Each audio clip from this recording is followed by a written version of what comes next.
You know those perfect, dense heads of cabbage you see at the farmer's market? Ever wondered how they get that way? Well, it can seem a little tricky, but today we're going to demystify the entire process. We're going to take you from a single tiny seed all the way to a massive, crisp head of cabbage ready for your kitchen. So let's get growing. And that is just the absolute truth, isn't it? There is something so special, so satisfying about that crisp crunch when you slice into a cabbage that you grew yourself. It's the ultimate reward for all your hard work, and we are going to help you get there. So what's the secret? Well, the whole journey is really about understanding what this amazing plant truly wants. We're going to explore the incredible varieties you'll never find in stores, the right way to care for them, and maybe, most importantly, how to win the war against pests, organically, of course. First up, let's talk about why you should even grow cabbage in the first place. You know, it's having a serious comeback, and for really good reason. It is so much more exciting than just coleslaw. I mean, think about it. When you walk into the produce aisle, your options are pretty standard, right? You've got your basic green cabbage, maybe a red or purple one, the crinkly Savoy, and if you're lucky, some Napa cabbage. It's a really, really limited snapshot of a much bigger world. But here's the reality. There are over 400 different varieties of cabbage out there. 400!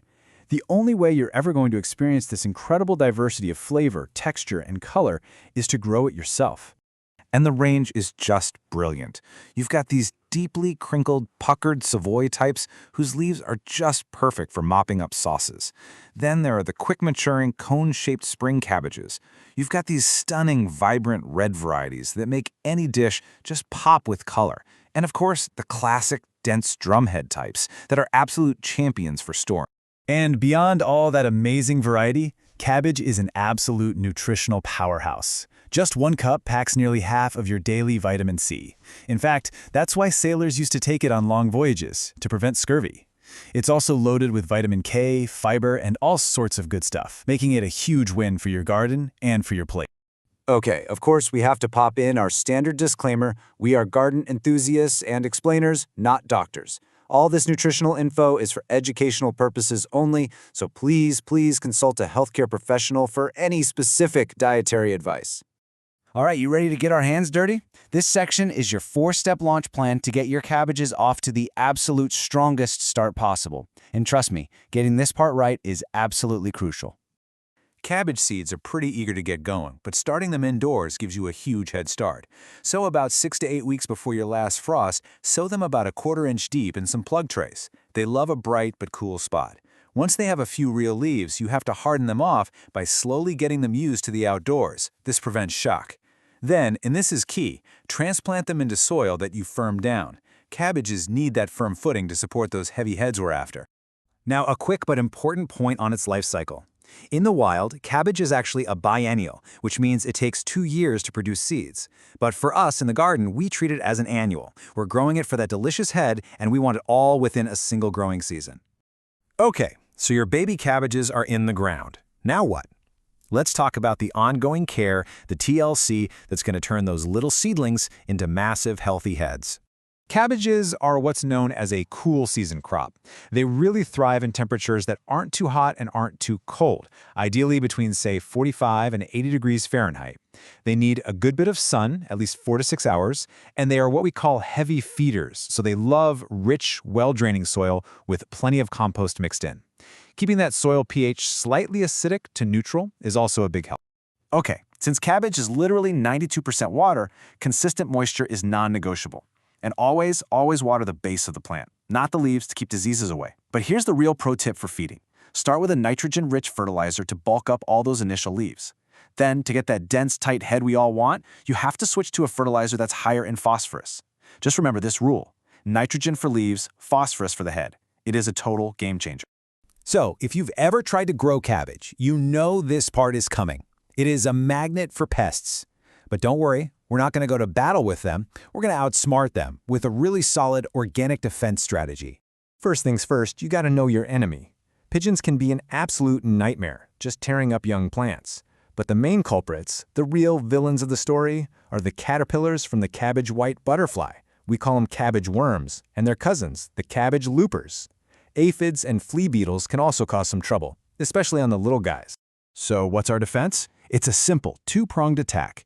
The absolute #1 best defense is a physical barrier. A simple insect netting or a floating row cover draped over some hoops will keep those butterflies from ever laying their eggs. It'll stop pigeons dead in their tracks too. And for anything that happens to get through, there's an amazing organic spray called BT. And hey, you don't have to take my word for it. As gardener James Prigioni says, this spray can be a complete game changer. BT stands for Bacillus thuringiensis. It's a naturally occurring soil bacteria. And what's amazing is it only affects the caterpillars that munch on the leaves. It's completely harmless to bees, to beneficial insects, and to us. It basically just makes the leaves indigestible to them. It really is the secret weapon for consistent organic success. All right, you've planted, you've cared for them, you've defended them, and now comes the absolute best part, the harvest. And I've got a fantastic little trick for a bonus crop that you are not going to want to miss. So, how do you know when it's time?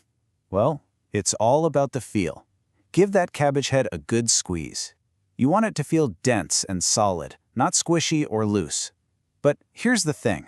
If you wait too long after it gets firm, a heavy rain can cause it to suck up too much water and split right open. So harvest it as soon as it feels ready. But here's the really cool part. When you cut that main head, your plant's work isn't necessarily done. That massive root system it spent all season building, it's still down there, full of energy and ready to go. And this is how you get more bang for your buck. When you harvest, don't cut the stem at ground level.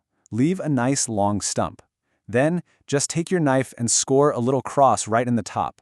Give it a good watering, and within about a month, that plant will push out new growth, a whole secondary crop of smaller leaves or even tiny little heads, almost like Brussels sprouts. It's an amazing bonus. So now that you have this incredible harvest, what are you going to do with it all? Well, of course, there's classic coleslaw and quick stir-fries. You could even get into fermenting with some kimchi or sauerkraut. A new favorite of mine is cutting thick slices and grilling them like steaks. But honestly, you cannot beat it simply steamed with a little butter and black pepper. The flavor of homegrown is just that. You know, from the incredible variety to the nutritional punch and that amazing bonus crop, cabbage really is a garden superstar. With these steps, you're not just growing a vegetable, you're cultivating a whole experience. So the only question is, are you ready to get out there and grow your own? We can't wait to see what you harvest.